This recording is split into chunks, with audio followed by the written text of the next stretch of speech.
The Jewish Bible, the Torah, was written in what we call, is the holy language. The holy language is comprised of words which are comprised of letters, and each letter is not just a letter as we know as a letter, it's a concept. And when we take those letters which represent a concept and we put them together and make words, we create a higher concept.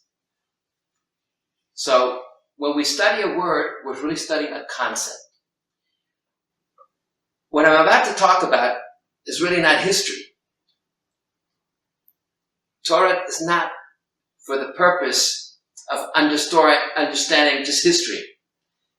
We're here to understand concepts. And when we take those concepts and we apply them to our lives, those concepts begin to elevate our lives. That's why the subject that I want to go into now is the subject of successful living, which we'll see as we derive these concepts from the Torah. Now, getting back to the word didmotainer. Didmotainer comes from the word dama, similar. So, what are we doing? What's the similarity? It's similar. It has to be a similarity between us and God. What's similar? Now, first of all, as I said, I want to go into it and explain it on a little more of a spiritual and an energetic level, and that'll make it a little bit easier to understand. So we have to understand the concept of the names that the Jewish Bible, the Torah in Hebrew, uses for God. The first name that I want to talk about is what we call the proper name of God. It's, in Hebrew, is comprised of a Yud and a Hey and a Vav and a Hey. And that name is a name which means absolute existence. It's existence of existence of existence. It's absolute. And there's another name that the book of Genesis uses, and that name is Elohim. Elohim is derived from the Hebrew word Aleph Lamed, which means power. So Elohim means the powers, in plural, powers. Now, what's the relationship between the name of God, which means existence, and powers? And that is, before you have the whole concept of powers, you have to have existence. Existence is what creates powers. That's the name Elohim. And Elohim is also understood as the universe. There's a passage in Isaiah, which says like this: lift your eyes above, v'ra'a mi ose ele, and see mi ose ele. If you take the word mi and ele and put it together, it's Elohim. When you look at the universe, that's the godly forces, all the powers. And it's not really only what's above, it's also what's within. Because the powers are infinite even within as they are beyond. And all those powers are what we call the spiritual realm. Now, we're getting a little spiritual now, so you gotta follow me. The spiritual realm is the underworkings of this material world. The world that we perceive, the world that we see, is only one side of the coin. The other side of the coin is everything which is going on in the spiritual realm. Spiritual realm means the realm of infinite energy and the world of vibration. And that is what causes the material world to come into existence. And you have to be aware of that, because when we see the material world, we think it's everything. And actually, the material world we see is a very small part of everything that's going on around us. When we understand this, and understand what the Jewish Bible, the Torah, is teaching us, we're able sometimes, or we're supposed to always, be able to know how to harness the power of the universe.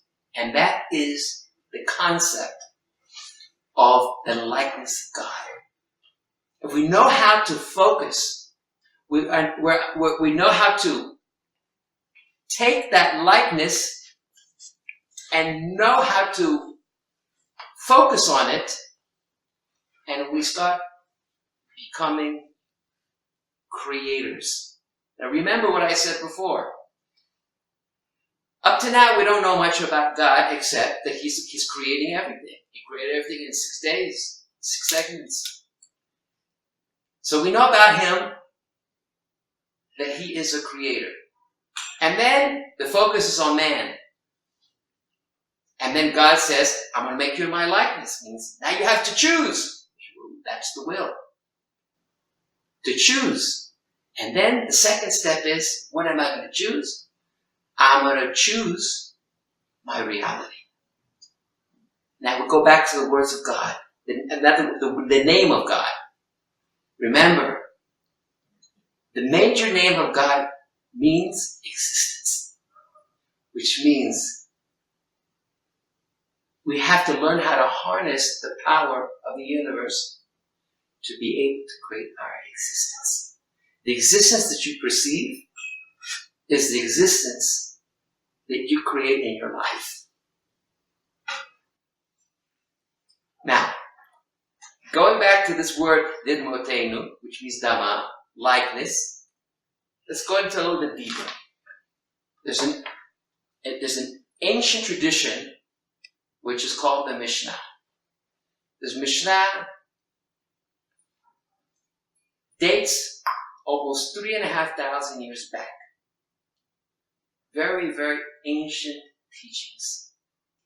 And the Mishnah says like this: in the measure that a man measures, by that same measure, he will be measured. That is the principle of what we call measure for measure, Midah Keneged Midah. Which means when you look at life and you evaluate life according to the way you want to evaluate life, that actually becomes how your life becomes. Now, let's go back to the word dama. If you take the word dama and you scramble it up, it's the word midah. Image and measure has a connection. Because the image that you are perceiving, that you are evaluating, is the image that comes back to you. That's how you are the divine creator. Once you know this, it's very, very powerful.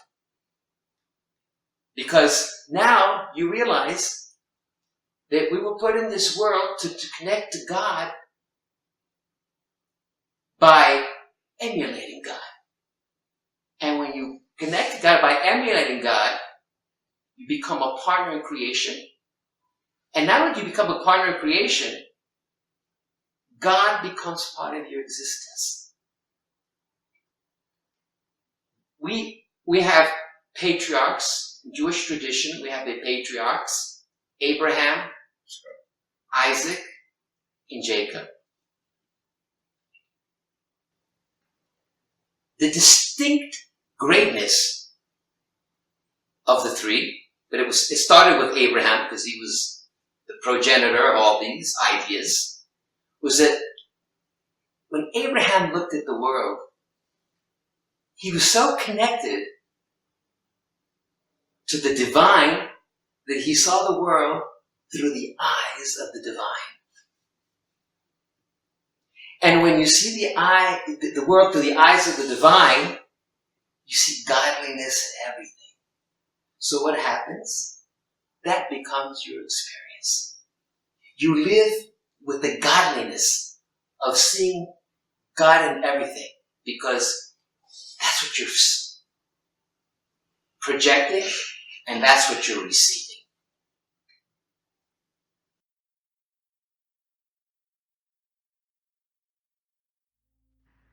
The Rambam says that a fundamental teaching concerning God is that He is only good and goodness, and that it is impossible for Him to be anything else.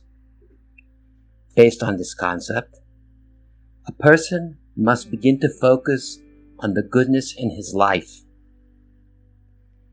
on the goodness in his reality, the goodness in his existence. I'm not saying that negative aspects are not present in his life, but I am saying that when a person is positive and looks for ways to be joyful and focuses on the goodness which is the majority of his existence, then he will become a co-creator with God by creating God's likeness in his world, which is only good. That is the law I mentioned before, the law of Midah Keneged Midah. How he measures is how he will be measured. So start focusing only on goodness and let the universe kick in and allow you to attract the goodness that you perceive and become a co-creator with God, creating the good life for you that God intended for you. Conversely, a person who sees his world negatively attracts that, and that becomes his reality. He should therefore remove his focus on what is lacking and focus on so much of what he does have. If a person is honest, he will realize the blessings are showering upon him constantly.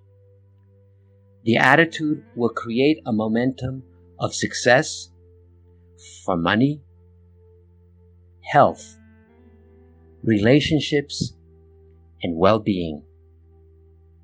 We will become co-creators with God in creating a life of blessings and divine guidance as God Himself intended for us to experience in our own realities and our own existence.